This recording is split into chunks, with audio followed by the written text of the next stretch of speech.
Forget widespread testing for COVID-19. Governor Polis says he will reopen Colorado without it. The governor is abandoning his own public health leader's requirement for reopening the state. The stay-home order will end next Sunday. Denver has its own stay-home order, and the mayor says not so fast. Lifting the state and the city's stay-home orders on their end date is pretty much a done deal. Is that fair to say? No. The story behind the photos from Denver that got the world's attention. People in medical scrubs standing up to protesters demanding that Colorado open now.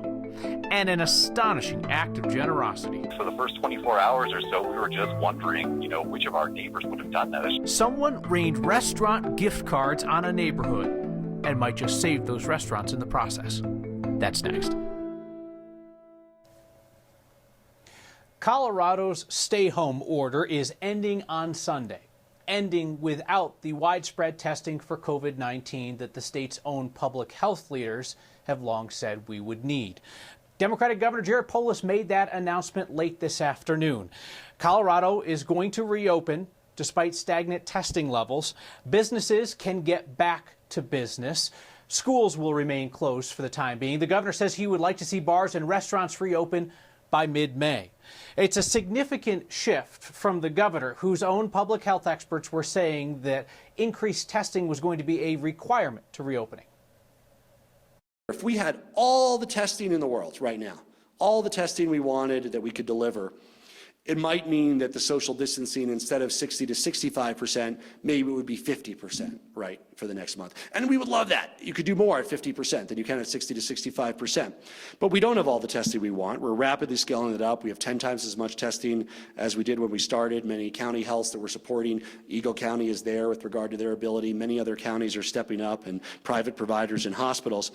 But that means that where we need to be with these interventions, protecting the most vulnerable, wearing masks, testing and isolation services, all of these things combined are what we need to do, along with the precautions that we take at our workplaces and when we're shopping, to be able to have a sustainable way that we can get through this. So, a brief comment about what we are seeing play out here. Colorado's difficult decision on how and when to reopen had us talking the other day about the perpetually single person's dating dilemma. You really only have three choices. You can hope for a miracle, or you can lower your standards, or you can keep waiting, perhaps indefinitely. Governor Polis has decided that Colorado is going to lower her standards as it relates to widespread testing. Now, you can decide whether doing that versus waiting longer on an extended stay-home order is the right thing. But you deserve the respect of being told that we are lowering our standards and not pretend like the standard did not exist as recently as a few days ago. Perhaps the governor and his team realize that Colorado is actually so far away from widespread testing that there is no way that we could sustain the economic harm of waiting for that requirement to be met. Perhaps the governor and his team got some new information that widespread testing is not as vitally important as they so recently thought. But Coloradans are going to be in this relationship for the long haul here, all right? We have months of shared sacrifice ahead as we loosen the stay-home orders, and all healthy relationships are built on trust and respect. So we're back to our dating game. Our choices were a miracle, or to lower our standards, or to keep waiting. Colorado has decided to lower her standards. We should talk about why. Colorado's public health experts today offered their clearest explanation yet on where they think we have been in the COVID-19 pandemic and where we are likely to go in the months ahead. With testing limited, state epidemiologists are left to essentially not guess, but calculate with math and science how many Coloradans have been infected with COVID-19 so far. And they think about 65 to 75,000 Coloradans. That's a bit more than 1% of the population. You figure in our 449 known deaths, and that means that the fatality rate for COVID-19 in our state is 0.6%. Your chances are absolutely fantastic, but that is 6 times more deadly than the seasonal flu, for some comparison. Take a look at one of the charts that they showed us today. So they're estimating that currently we are at 75 to 80% social distancing, 75 to 80% reduction in contacts. Their models call for a significant level of social distancing to stay in place through most of the rest of the year in order to keep cases from bouncing back up and spiking beyond the level that ICUs can sustain. That flat white line is ICU capacity. The red line is 55% social distancing. Okay, so again, we're going from 75 where we are now down to 55. They think if we let up too much and we go to 45% social distancing, that's that big white line up top that overtops hospital capacity in the end of July. Now that model takes into account continued social distancing plus face masks plus essentially stay-home restrictions for people who are in at-risk groups, in addition to increased testing and isolation, the same thing that the governor was throwing cold water on about an hour after that modeling was released. So Denver has its own stay-home order and has its own public health experts, and today they were talking about how poorly we are doing in terms of testing in comparison to where we want to be. Denver's public health director, Bob McDonald, was saying he would like to see us testing something like 1,500 to 2,000 people a week, and he said currently they're in the hundreds. The mayor also talked about the stay-home order that runs through April 30th and the need for more testing. It depends on how robust we are moving toward that number, and if the impediments to that number we can get over them and ultimately find ourselves to the place we want to be with regards to testing. So you could have different municipalities making different decisions, and the governor did allude to that today. He also said that Eagle County is likely to be the first county to be able to lift stay-home restrictions, even before April 26th, when the statewide order runs. Governor says he plans to be up there on Thursday or Friday. He said that county was one of the early hotspots, put in restrictions early, and they will get to lift those early. Mesa County is asking for an exemption as well. 449 Coloradans are known to have died from COVID-19. 1,800 of the more than 10,000 confirmed cases were serious enough that that person had to go to the hospital. We know that within the last 24 hours, another 215 Coloradans got to go home from the hospital. And as I said, testing is pretty stagnant at this point. More than 47,000 people have been tested statewide.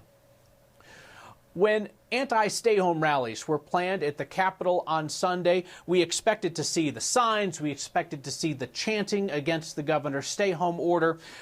What we did not expect to see was what happened 2 blocks from the Capitol. Our Marshall Zellinger found out the story behind the photos that have been seen around the world. I just happened to be at the right place at the right time. You may not know Alison Mclaren by her bandana-covered face. Yeah, I was right here and I moved into the street a little bit, so right around this area. By now, you certainly know her work. I did have some people that were concerned that I did stage the photos. I, as a journalist, know the code of ethics. I would never do that. Mclaren is a freelance photographer. From this video posted publicly on Facebook by Eric Hansen, you can see Mclaren approaching the intersection at 12th and Grant. I do not know anything about them. They did not want to be identified. The woman in scrubs told a reporter from Westward she's a physician's assistant. We've asked social media for help trying to connect with either person with no luck. I don't think he said one word. But he pointed at the ground and he was like, pretty much signaled to go around him. Michael Kimura is the one in the Bulls jersey approaching the man in scrubs. I get out of the car and I tell him, I'm like, dude, I gotta go. I gotta I might have to take my daughter to the hospital, After he didn't respond, I did get, triggered by that. And from this video on Facebook, you can see him inch his truck ever so close, trying to get by. Next thing I know, I look back over and he's ripping a sign out of my girl's hand. I got out of the car again, which probably wasn't a good idea. I don't really care if the dude's a doctor or not. If it comes out he's a doctor, I'd like to apologize to him regardless, and even if he's not, as a human being, I'd like to apologize to him. If there was a reason that they weren't actually healthcare workers, which I do not think is the case, I don't think it really changes anything because it's a powerful message. Nurses standing strong. When Alison Mclaren approached that intersection, Kyle, the 2 in scrubs were blocking traffic on a green light. At some point, police got involved, pulled them aside, and allowed them to walk into the crosswalk when the light was red so that they weren't impeding traffic, but then they would move off afterwards. And I'll make my plea again. If anybody knows who the 2 people in scrubs are, we would like to hear from them. Next at 9news.com. It would be very interesting to hear the mindset that went into their decision to get out there in the middle of it. All right. Thank you, Marshall. A lot of Coloradans are doing what they can to keep their neighborhood businesses afloat. We've been buying $15 worth of croissants or whatever we can afford to, try to keep them going, but nothing like this person was able to do. One person alone made a huge difference for those restaurants and an entire neighborhood. A pandemic does not prevent our promise to never forget, and the Columbine community adjusts its annual tradition of service to this distant time. That's next.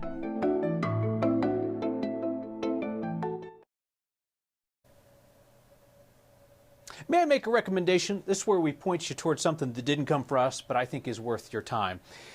April 20th is a date that is layered with loss in Colorado history. We're going to talk about the Columbine school shooting in just a moment. But April 20th is also the day of a little-known tragedy in our state's past. It was the day of the explosion at the Alexander Aircraft Plant in Inglewood in 1928, an explosion that killed 11 people. Despite that loss, doesn't get a whole lot of notice. Two local writers, David Gilbert and Reed Underwood, put together a look back at that largely forgotten day, and you can find a link to their work on the next Facebook page. April 20th has turned into a day of service for Columbine high school students, a day of service to their community in remembrance of those lost 21 years ago. Not so easy to do this year with the current circumstance, but our Nelson Garcia shows us how they persevered.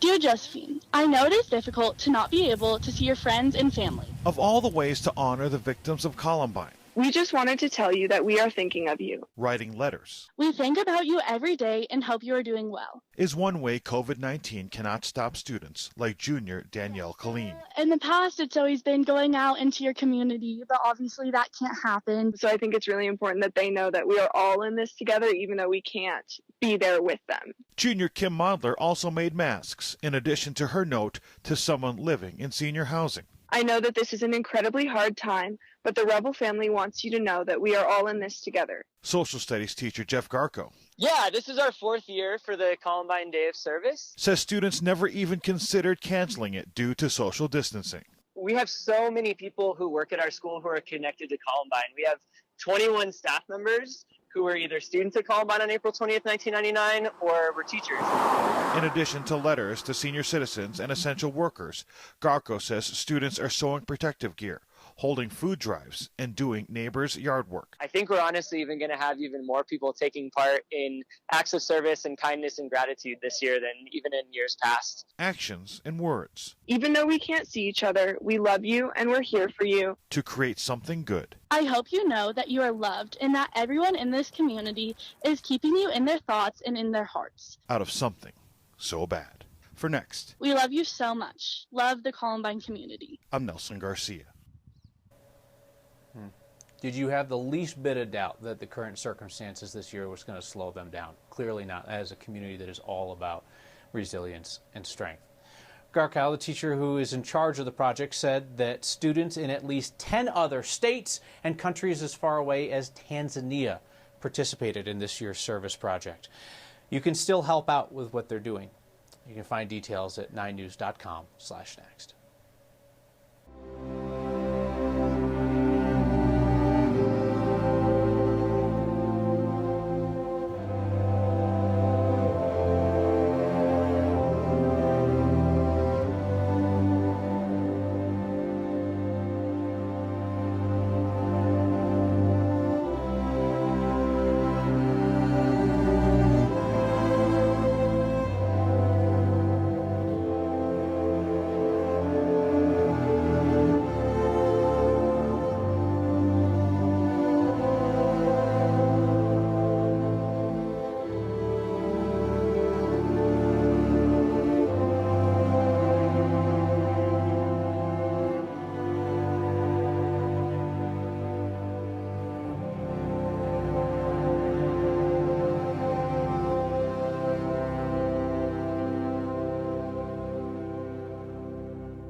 Since all this started, we've heard wonderful stories about the way that neighbors are trying to support the small businesses in their community that they value, especially restaurants because they are so hard hit by the stay-home order. People have been going in and getting curbside pickup or delivery, or they'll buy gift cards to go back when we're able to dine in again.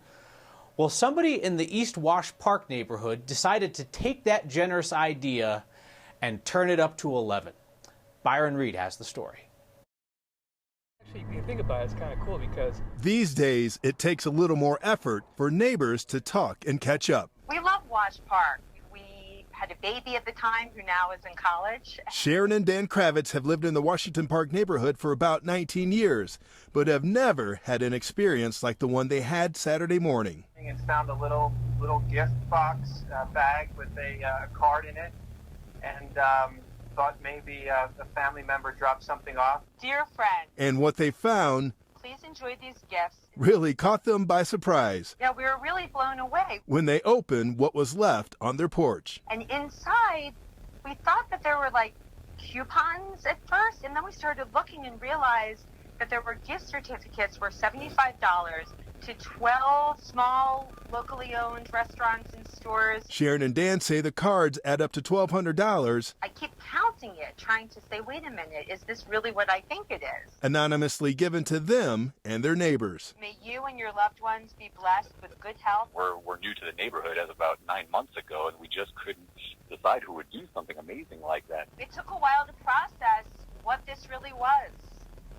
And the fact that it was done anonymously shows a humbleness and a grace and a generosity. Neighbors say they're not sure how many received the gifts, but they appreciate the help for small businesses. If we can bridge the gap and buy the time, keep for a few months so they can stay in business. It's a kindness these residents plan to pay forward. We're trying to pass it out to friends, family, and other people who might need a little pick-me-up. During a time when catching up with your neighbors can go a long way. My husband and I have talked about who we know who's currently out of a job and giving them a number of these gift certificates. For Next, thank you so much. I'm Byron Reed. Neighbors estimate that $25,000 to $30,000 worth of gift certificates were given out around the neighborhood.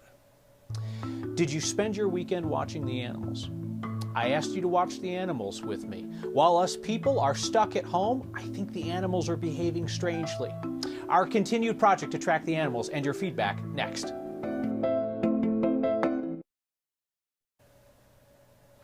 So you know the deal.